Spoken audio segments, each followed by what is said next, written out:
Everyone, এই গরমকালেও ফুলকপি ভাবা যায়? তো চলো আজকে একটা মিনি ব্লগ শেয়ার করবো তোমাদের সাথে।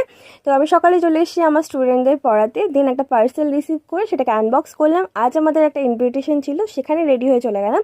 তো দেখো খেতে বসে পড়েছি। এবার চলো মেনু শেয়ার করি তোমাদের সাথে। তো প্রথমেই পাতে পড়ে গেছে টেবিলের চপ, স্যালাড উইথ সস। এরপর পাতে চলে এসছে সাদা ভাত, লেবু আর সঙ্গে চিপস আর মাছের মাথা দিয়ে মুগের ডাল। জাস্ট দারুণ ছিল প্রত্যেকটা খাবার দাবার। মুগের ডাল দিয়ে ভাতটাকে মাখিয়ে জাস্ট অসাধারণভাবে খেয়ে নিলাম। তারপর পাতে পড়ে গেছে ফুলকপির রসা। ইয়েস গাইস, গরমকালেও ফুলকপির রসা দারুণ ছিল খেতে। ফুলকপির রসাটা দিয়ে খেয়ে তারপর পাতে পড়ে গেছে দই কাতলা। কাতলা মাছটাও দারুণ ছিল খেতে, একদম ফ্রেশ।